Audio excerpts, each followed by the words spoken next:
Joining us now is Ivan Niku. Ivan is managing director at Seymour Associates, a merger and acquisitions investment banker that deals in the tech sector, the fast-growing sector in Los Angeles. He's also an advisor to Wavemaker and Associates, an early-stage VC firm that invests in similar kinds of companies, digital media, all those kind of things. So, Ivan, welcome. Thank you so much for coming. Thanks, John. Glad to be here. So you have I think, a very interesting vantage point sitting where you sit in LA doing M&A deals and also working at early stage investments. You've sort of had a ringside seat, I believe, to observe Uber and other matchmaker businesses that just bring buyers and sellers together. How important is this phenomenon? In my opinion, it's probably one of the most important things that has happened since internet became somewhat very popular in and of itself. So I actually met Ryan when he was just about to start Uber. And since then, if you think about it, the most important factors are that it creates disintermediation that brings the customer directly to the provider of that service or product, whatever it may be. And that direct relationship between the consumer and the provider is key because it has many aspects associated with it, including predictability, service, convenience, better price, better value. It is a very, very big phenomenon. 2 years ago, I actually wrote a column that said Uber is the most important company in the world right now, not from a financial standpoint, from a leading edge standpoint. Look at what it's done. If the governments of several countries are trying to shut you down, you're doing something right. If there are huge strikes in London and Paris because of Uber, you're doing something right. If the price of the medallion in New York has gone down by 50% because of Uber, you're doing something right. If you can grow globally in less than 4 or 5 minutes the way they've done, you're doing something right. I'm sure there's certain things they can do better, but overall they've proven that a model of disintermediation can be scaled globally and it can benefit everyone involved, except for unions and governments. So the demand is very, very high, which is why that has now manifested itself in Uberization of a number of sectors. We have some portfolio companies here. For example, one is called Dog Vacay, which is basically the platform for people that can dog sit for each other instead of taking your dog to account. It's grown unbelievably well. There is another platform company called Home Hero.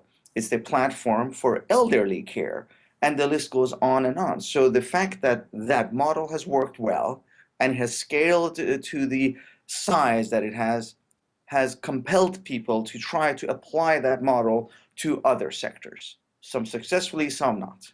So when you look at the various examples, and we have lots of them now, Yes. why are some of them successful and why do some really not work out very well? What are the keys? There are several aspects. First and foremost, building platforms is very, very difficult. The first risk is the execution risk, because you not only have your customer acquisition cost on one side, you have your vendor or the supply side acquisition cost. So you have two acquisition costs simultaneously, and your cut of that transaction needs to be able to cover both costs. So it's a very difficult execution model. Number two is you need to identify who you are actually selling to. For example, with the example of Home Hero, it turns out that the children of the elderly are the people that pay for it, but the elderly are the target market. So there's a lot of Very interesting. so that when you're creating the platform, you need to really identify who you're going after. So that's an additional cost as well. So the costs are high. To scale them can be very, very expensive. But once they are at scale, they're extremely valuable because they become very, very dominant. So they're very difficult execution plays, and you need to really clearly identify the specific market you're going after, who is your supply side, and who's your demand side, and be able to establish that relationship in a way that that relationship continues through you. If you think about it, example of Dog Vacay. Why should two people that have met over Dog Vacay use Dog Vacay again? Why can't they just go to each other? Why not cut you out, right? Why Why not? not cut you out? Yep. And the reason they don't, a very, very, very small percentage, but the reason they don't is number one, convenience, and number two, security, and number three, transparency. And those three things can apply to anything. So that has a lot to do with it. So it's sort of a chicken and egg deal, right? You have to have suppliers of pet sitters, for example, in order to have people who can buy that service, but you need buyers in order to get the suppliers on board. Precisely. How do the successful people manage that balancing act so that they come along in tandem? So, in my opinion, at this point, the market has grown to a point that if you do not have a competitive edge in one or the other, it's going to be very, very expensive. So, when I talk to people, for example, there was people at the London Business School that we spoke to. The question that I asked them is, in the industry that you have, in particular, if you're the owner of a particular, let's say, manufacturing, whatever the case may be, do you have excess capacity? For example, the live example was the guy in Australia that has that huge cleaning company. And I told him, how many people do you have? He goes, I have 1,000 cleaners. I said, do you have excess capacity? He goes, yeah, we run at 65, 70% utilization. I said, you're the prime candidate to create an Uber version of cleaning for office buildings. And we discussed it at length because he has the supply side. He only Already, has to he's worry about the already got it. demand side. Yep, interesting. And he didn't move fast enough, and somebody else went and did exactly. So if you don't have one or the other, you have to go inch by inch. So it would be ideal that you have the strategic partnership with someone that generally provides the supply side. So, are there ways entrepreneurs could take advantage of this sort of growing industry, which really it is, and thereby, do something else to serve this industry without themselves just being an Uber of X or Uber of Y?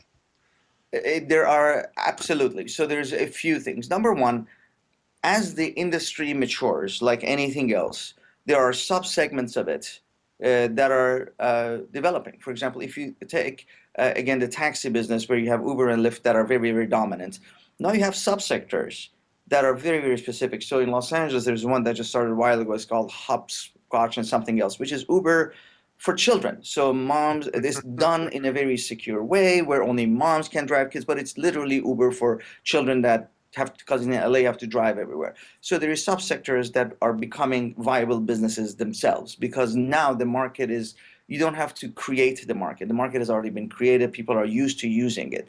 So that's one. The second thing is there are a number of segments that haven't been touched yet where the demand is very high.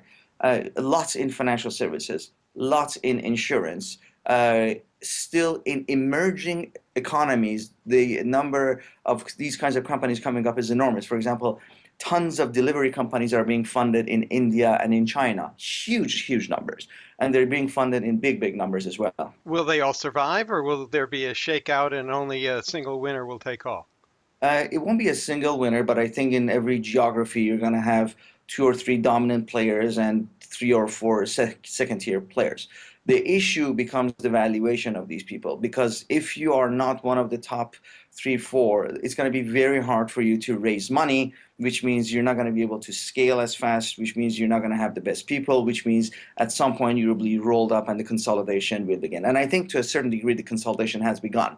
We are seeing a lot of M&A Mhm. activity. We're seeing a lot of capital raises. So if you're not the one buying or the one raising money, you will be rolled up. You will be consolidated Hmm. because you will lose your valuation. So let's talk about raising capital for a second.